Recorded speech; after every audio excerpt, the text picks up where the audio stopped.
Shalom, shalom, shalom. Bénédiction à chacune, à chacun. Ça fait vraiment plaisir de vous avoir. Amen. C'est merveilleux. Alléluia. Nous continuons dans l'enseignement de la parole et nous allons tout de suite prendre la Bible et lire dans l'Épître aux Hébreux au chapitre 8.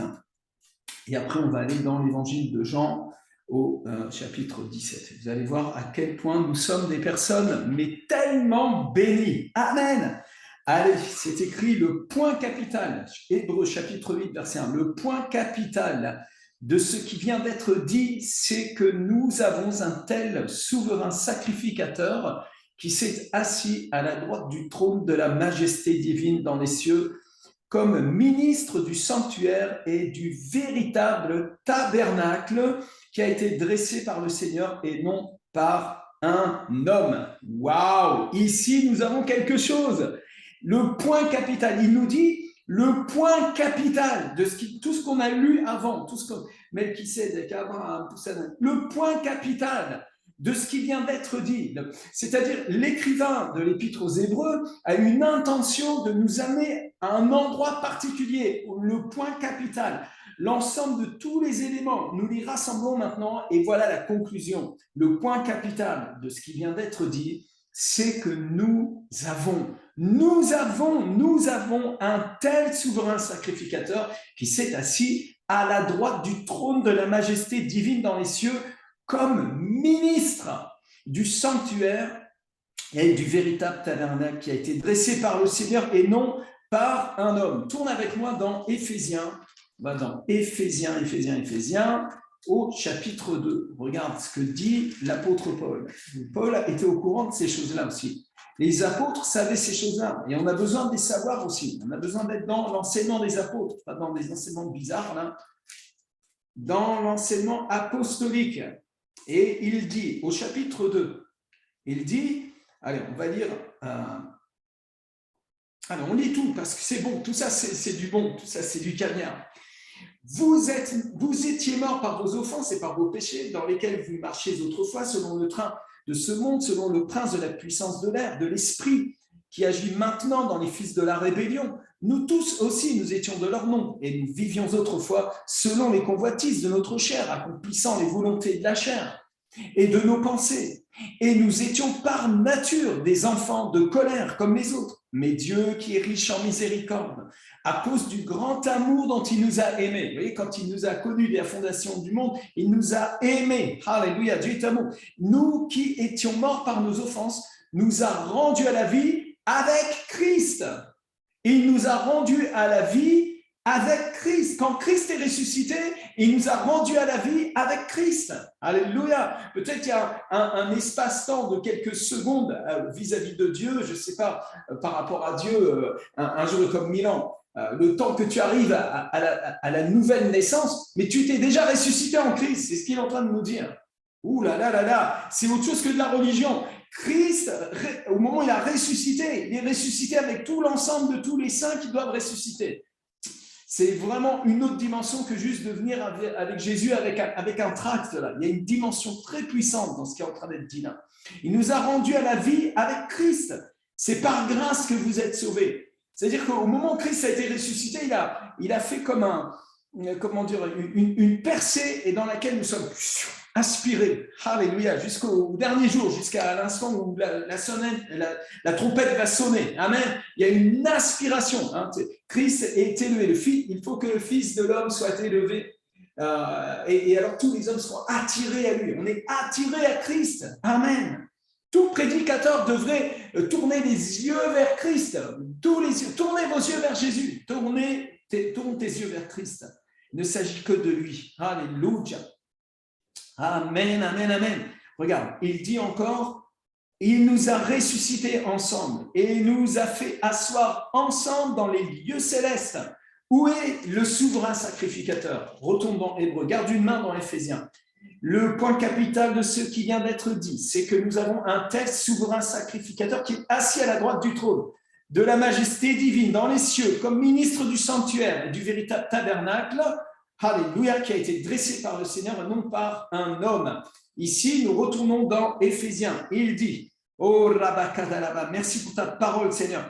Il nous a ressuscités ensemble, il nous a fait asseoir ensemble ou dans les lieux célestes. Alléluia! Gloire à Dieu. Le gouvernement a envoyé une missive là. Il faut que tous les lieux de culte soient déclarés, les adresses des cultes soient déclarées à la préfecture. C'est très bien, c'est une bonne chose. Et c'est très très bien. Ils font leur travail. Il faut répertorier les choses. Et il n'y a pas un souci avec ça. Mais le culte chrétien n'est pas dans un endroit particulier. C'est dans les cieux, c'est dans l'esprit, c'est dans le Seigneur. Alléluia. Il ne s'agit pas d'un endroit. On vous l'a déjà dit. Il s'agit de Christ et de notre communion avec Christ. C'est de cela dont il s'agit. Il s'agit du royaume de Dieu. Nous annonçons le royaume. Et le royaume, il se manifeste en tout lieu, partout, et il n'est pas bloqué entre quatre murs. Il est en train de se déverser dans l'univers, il est en train de se déverser sur la terre. Il a réconcilié le ciel et la terre. Et nous sommes une nouvelle création. Nous sommes assis dans les lieux célestes, là, à l'instant même. Vous qui êtes avec moi là, en train d'entendre l'évangile, qui avez reçu Christ comme sauveur et Seigneur, vous l'avez accepté comme votre roi, vous êtes nés de nouveau, vous êtes en Christ, vous faites un en Christ. C'est fantastique, c'est vraiment puissant. Et il nous a ressuscités ensemble, il nous a fait asseoir ensemble dans les lieux célestes en Jésus-Christ, afin de montrer dans les siècles à venir l'infinie richesse de sa grâce par sa bonté envers nous en Jésus-Christ. Alors attention. C'est par grâce que vous êtes sauvés, par le moyen de la foi, et cela ne vient pas de vous, c'est le don de Dieu. Ce n'est point par les œuvres, afin que personne ne se glorifie. Ah, attention, verset 10, c'est le point où je veux venir, car nous sommes son ouvrage, ayant été créés en Jésus-Christ. Nous sommes son ouvrage, ayant été créés en Jésus-Christ. Oh là là, ça c'est vraiment fort. Car nous sommes son ouvrage ayant été créé en Jésus-Christ pour de bonnes œuvres que Dieu a préparées d'avance afin que nous les pratiquions. C'est pourquoi il y a des miracles. C'est pourquoi la puissance du Saint-Esprit se manifeste au travers du corps de Christ, qui est la manifestation du royaume de Jésus, du règne de Jésus. Amen. Est-ce qu'il règne en toi? Est-ce qu'il règne sur toi? Est-ce que le règne de Christ est en toi? Alors ici, nous voyons dans Hébreux, au chapitre 8, comment, eh bien, il s'agit non pas d'une église terrestre, d'une association d'hommes, mais il s'agit d'un tabernacle véritable.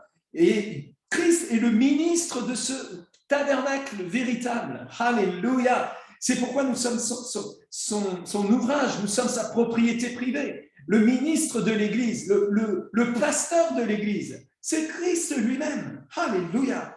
Amen. Tout souverain sacrificateur. Alors on continue.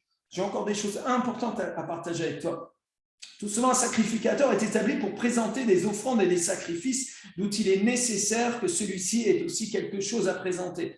S'il était sur la terre, il ne serait pas même sacrificateur, puisque là sont ceux qui présentent des offrandes selon la loi, lesquels célèbrent un culte, image et ombre des choses célestes, selon que Moïse en fut divinement averti lorsqu'il alla construire le tabernacle. Et soin lui fut-il dit de faire tout d'après le modèle qui t'a été montré sur la montagne. Il fait un récapitulatif de ce qu'on vient de découvrir dans Hébreux chapitre 7, chapitre 6, et que en fait, le Messie ne vient pas de la descendance d'Aaron, mais il a été consacré selon l'ordre de Melchisédek. S'il était sur terre, si c'est un ministère terrestre, eh bien, il ne pourrait même pas faire les trucs selon la loi. Tu vois, il ne pourrait même pas faire ça parce qu'il n'en fait pas partie en fait. C'est le ciel qui est venu sur terre. C'est une autre dimension là. C'est la gloire qui est venue sur terre. C'est le roi de gloire. Quelque chose doit mourir chez les chrétiens. C'est la religion, sûr et certain. Alléluia. Et soin lui fut-il dit donc, etc. Mais maintenant, il a obtenu un ministère d'autant supérieur qu'il est le médiateur d'une alliance plus excellente qui a été établie sur de meilleures promesses. En effet, si la première alliance avait été sans défaut, il n'aurait pas été question de la remplacer par une seconde. Je m'arrête ici. Là, l'apôtre, l'écrivain aux épîtres aux Hébreux est en train de nous dire que la première alliance, l'alliance mosaïque, avait des défauts. Oh, il y avait des défauts. Oh là là, pourtant c'est l'œuvre de Dieu, mais c'est quelque chose qui est charnel, qui est terrestre en fin de compte, qui n'était que l'ombre des choses à venir. Et nous avons en Christ, nous avons la lumière, nous avons Christ, nous avons le roi de gloire, nous avons le Créateur. Nous avons le Verbe fait chair. Nous avons celui qui est mort pour nos péchés, qui est ressuscité. Nous avons un souverain sacrificateur. C'est pour ça que s'appuyer sur des intercessions mariales et ce genre de choses est une erreur, mais fondamentale. Les apôtres n'ont aucunement enseigné l'intercession des saints. 0 sur 20. La vérité, c'est que Christ est l'intercesseur. Quand on vous dit qu'on a besoin de Sainte Marie pour prier à Jésus, c'est faux, c'est un mensonge. La vérité, c'est que le Saint-Esprit est l'intercesseur, que Christ est notre intercesseur. Et son intercession est parfaite, elle est accomplie, il a tout accompli à la croix. Il s'est offert une fois pour toutes, vous comprenez, de sortir de la religion et recevez le royaume, rentre dans le royaume, adhère au royaume. Laisse Christ être ce roi maintenant de ta vie. C'est glorieux, c'est fantastique. C'est merveilleux ce que Dieu a fait pour nous. Et il nous a donné une nouvelle alliance qui est plus excellente, qui est avec de meilleures promesses. Ce ne sont pas des promesses terrestres, ce sont des promesses du royaume. Alléluia. En effet, si la première alliance avait été sans défaut, il n'aurait pas été question de la remplacer par une seconde, car c'est avec l'expression d'un blâme que le Seigneur dit à Israël, voici les jours viennent, dit le Seigneur, où je ferai avec la maison d'Israël et la maison de Juda une alliance nouvelle, non comme l'alliance que je traitais avec leur père, le jour où je les saisis par la main pour les faire sortir du pays d'Égypte, car ils n'ont pas persévéré dans mon alliance. Voilà le défaut. Le défaut de l'alliance que Dieu a fait avec son peuple, il venait des hommes, il venait de la chair. Amen. Quelque part, il est écrit que même Dieu a choisi le peuple d'Israël parce que c'est les plus rebelles. Et il s'est choisi ce petit peuple au cou raide. Il a fait exprès, justement pour montrer que l'homme n'est pas capable de se sauver par lui-même. Il n'est pas capable de tenir une alliance avec Dieu. Si tu penses à une alliance avec Dieu, je vais te délivrer de ton alliance. Je veux te délivrer de ta religion aujourd'hui. Tu as besoin d'être délivré de la religion et de recevoir le royaume, de recevoir l'alliance du royaume, de recevoir le roi du royaume et le roi de cette alliance. Regarde, il dit, et moi aussi je ne me suis pas soucié d'eux, dit le Seigneur, mais voici l'alliance que je ferai avec la maison d'Israël. Ces jours-là, dit le Seigneur, je mettrai mes lois dans leur esprit. Comment il va faire ça? Je les écrirai dans leur cœur. Comment il va faire cela? Et je serai leur Dieu. Comment il va faire cela? Alléluia. Et ils seront mon peuple. Vous voyez, la propriété privée. Comment il va faire cela? Nous allons voir ça dans un instant. Regarde, nous continuons. Aucun n'enseignera plus son concitoyen, ni aucun son frère en disant « connais le Seigneur ». Tu ne peux pas te faire connaître le Seigneur. Tu es en train de te prêcher la parole du royaume. Mais la véritable expérience spirituelle, ce n'est pas d'être en communion avec Marie ou je sais quel esprit, mais c'est d'être en Christ et d'être, ancré, hanté littéralement, faisant partie de Dieu lui-même, de la Trinité, d'entrer dans la présence du Seigneur, de demeurer en lui et lui en nous. Nous allons voir ces choses-là. Connais le Seigneur, car tous me connaîtront, depuis le plus petit jusqu'au plus grand d'entre eux. C'est-à-dire que dès la nouvelle naissance, dès que ton esprit est recréé, ressuscité, en fait, ton esprit est en train d'attendre, ton âme est en train d'attendre cette glorieuse résurrection qui a été acquise par Jésus-Christ pour ta vie, pour ton âme, pour ton salut éternel. Quand tu es né de nouveau, tu as été planté, assis dans les lieux célestes. En fait, tu as signé l'accusé de réception de ce que Dieu a fait pour toi à la croix, réconciliant le ciel et la terre. Et si vous n'êtes pas encore réconciliés, mais s'il vous plaît, nous vous en supplions et nous faisons ce travail d'ambassadeur, soyez réconciliés. Alléluia, car tous me connaîtront depuis le plus petit jusqu'au plus grand d'entre eux, parce que je pardonnerai leurs iniquités et que je ne me souviendrai plus de leurs péchés. C'est puissant. Jésus a oublié nos iniquités. Dieu le Père a oublié nos iniquités. Le Saint-Esprit a oublié nos iniquités. Ce n'est pas de l'Alzheimer. Christ a effacé l'acte dont les ordonnances se condamnaient à la croix. En mourant à la croix, il a accompli la justice de Dieu. Et c'est cela l'évangile. Crois cela de tout ton cœur, parce que c'est par la foi que nous acquérons ces choses. Par la foi. Alléluia.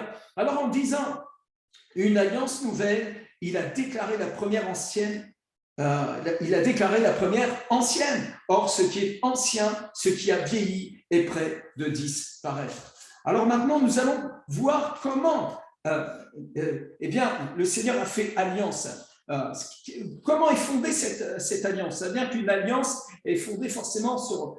Il y a plusieurs personnes qui font alliance, en fait. Qui a fait alliance? Qui a fait alliance dans cette seconde alliance?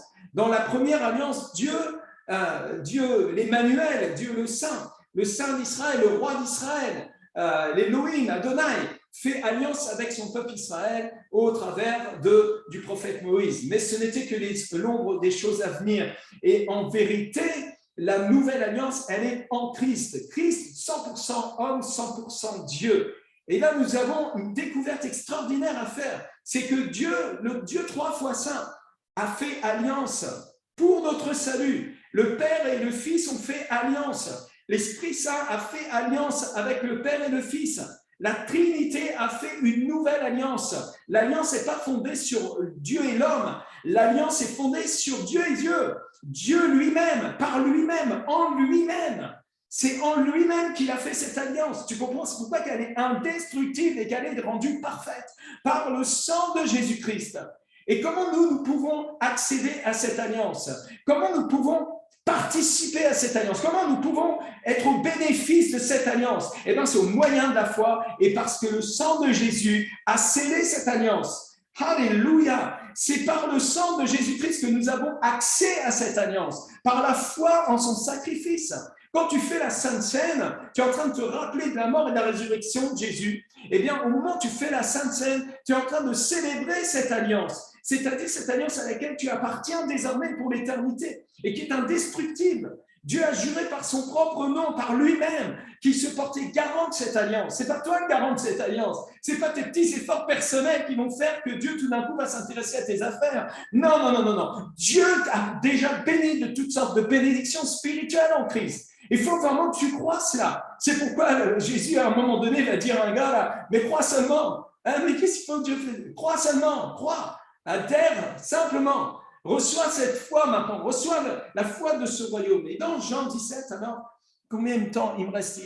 Voilà, il y a encore 3 minutes, quelques minutes après. Allez, Jean 17, on voit maintenant comment Jésus et le Père et le Saint-Esprit, le Père, le Fils, Saint-Esprit ont fait cette alliance. Pourquoi on est baptisé d'ailleurs au nom du Père, du Fils et du Saint-Esprit? Parce qu'on est intégré dans l'alliance. Et bienvenue dans la Trinité, bienvenue en Dieu, bienvenue dans le Seigneur. Amen. Nous sommes en lui, il est en nous. Regarde, c'est ce que dit la prière. C'est cette prière, c'est la prière de l'alliance de Jésus. Après avoir ainsi parlé, Jésus leva les yeux au ciel et dit, Père, l'heure est venue. Glorifie ton Fils afin que ton Fils te glorifie, selon que tu lui as donné pouvoir sur toute chair, afin qu'il accorde la vie éternelle à tous ceux que tu lui as donnés. Or, la vie éternelle, c'est qu'ils te connaissent, toi, le seul vrai Dieu et celui que tu as envoyé, Jésus-Christ. Je t'ai glorifié sur la terre, j'ai achevé l'œuvre que tu m'as donné à faire. Et maintenant, toi, Père, glorifie-moi auprès de toi-même de la gloire que j'avais auprès de toi avant que le monde fût. Amen. Et alors, Jésus n'a pas été créé, il a été engendré. Il est engendré du Père de toute éternité. Il est le Fils unique de toute éternité. Il partage même gloire. Il a la gloire du Père. Il est la même nature divine. Hein, Jésus, le Fils éternel, est un esprit vivifiant et il est venu sous la forme d'un homme et il a amené la chair jusqu'à l'obéissance de la croix et il l'a sanctifié. Regarde, c'est pourquoi le prophète, l'esprit prophétique, Christ lui-même prophétise par la bouche des prophètes dans l'Ancien Testament et l'écrivain de l'Épître aux Hébreux reprend cette prophétie et annonce, rappelle à ces Hébreux la promesse faite à Israël qu'il fondera une nouvelle alliance. Je mettrai mes lois dans leur esprit. Comment il va faire? Je les écrirai dans leur cœur. Comment il va faire? Le Verbe de Dieu, l'auteur de la foi, le consommateur, le créateur de l'univers est venu sous la forme d'un homme. Il s'est créé un cœur de chair. Il s'est créé un esprit humain, pleinement humain, 100% homme, mais aussi 100% Dieu. C'est extraordinaire. L'incarnation, il n'est pas juste, il n'a pas chopé des gars avec une sorte de laser spirituel pour graver dans des cœurs les lois. Non, non, non, non, c'est pas comme ça qu'il a fait. Il s'est fait homme littéralement. Le Dieu vivant, le Créateur tout-puissant s'est fait chair. C'est ça la foi chrétienne.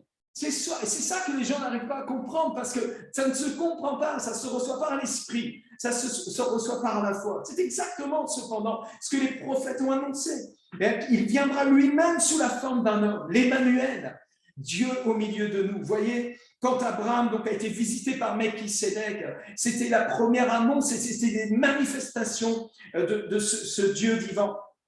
Et donc, il va eh bien, incruster dans cette nouvelle création, est intégré, est incarné littéralement, eh bien, ces lois, ces commandements. Hein.